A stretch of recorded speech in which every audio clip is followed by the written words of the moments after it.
Ang tanga naman ni Calvin Abueva, ito ang sabi ng Converge fans pati coaching staff at sa Delta Pineda, dismayado sa ginawa niya kaya pinagsabihan daw siya ng medyo mabigat sa dibdib. Dumagdag pa sa sakit ng ulo itong ginawa ni Justin Arana kay Brandon Ramirez na kung saan nga ay biglang tinulak ni Arana si Ramirez kaya lumampas yung takbo niya sa sideline. Galit na galit ang mga fans si Calvin pati nga yung ibang umiidolo sa kanya. Alam niyo kung bakit? Dahil konting pagkakamali lang ni Calvin doon, sigurado mapapahiya sila sa buong basketball community dahil kapag nanalong NLEX, ipagmamalaki nila yan na nanalo sila ng walang import partida. Nga pala, usap-usapan din itong ginawa ni Cameron Clark sa Converge na nakapagtala lang naman ng 37 points sa isang single game laban sa kanyang former team. Actually, siya talaga ang bumuhat at hindi ang mga locals. Alam niyo rin ba? After nung nanalo ang Converge, parang upset win ang ginawa ni Calvin doon kasi nakakahiyada yung panalo ng Converge. Muntik-muntikan kasi sila natalo. At isa pa, magiging kahiya-hiya din si Calvin sa harap ng mga nanood ng live. Paano ba naman niya ipapaliwanag yung pag-foul niya kay LJ Gonzalez na napukol ng 4-point shot tapos pumasok pa yun sa oras? Kaya nga tawang-tawa ang NLEX after ng foul ni Calvin. May kita mo na naka-highlight yung pinagsabihan ni Delta si Calvin.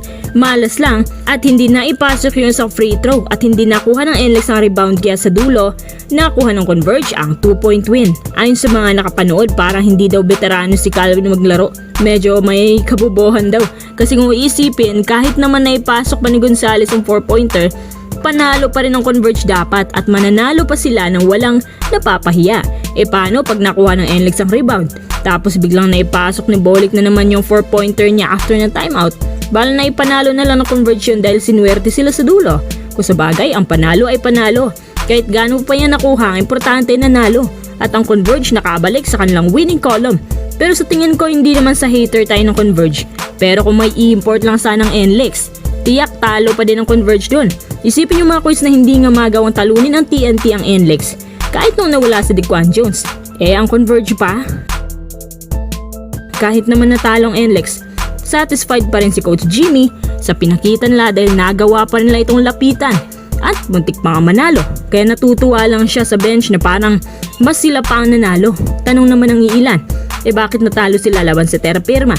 Kumpiyansa lang naman ng NLEX noong time na yon. Kitang-kita sa ibang mga plays nila na yun ang paraan ni Coach Jimmy para ipahinga ang mga players niya.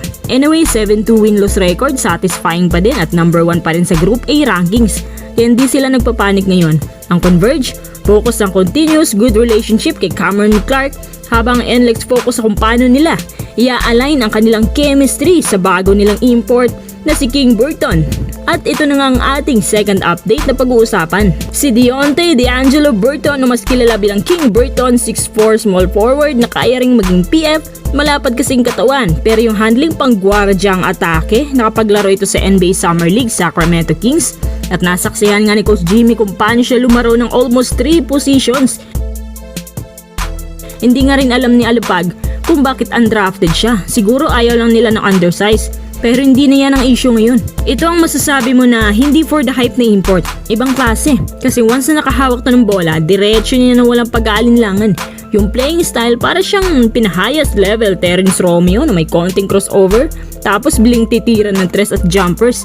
Kung titingnan mo parang super easy na sa kanya yung mga galawang ganyan. Ang smooth lang tingnan, napaka-athletic din. Siya yung tinatawag nilang Zion Williamson bago nabuo ang isang Zion Williamson. Versatile nga ito at kinagandahan sa kanya. Mabilis siyang nakaka-adapt sa iba't ibang playing style sa buong mundo. Mapa-Euroleagues man yan, Asian Leagues at nakapaglaro din siya sa KBL. At recently naging highlight siya sa CBA at tinuring na isa sa mga monster import dito. Ang disadvantage lang kay Burton medyo may pagkabuakaw daw talaga.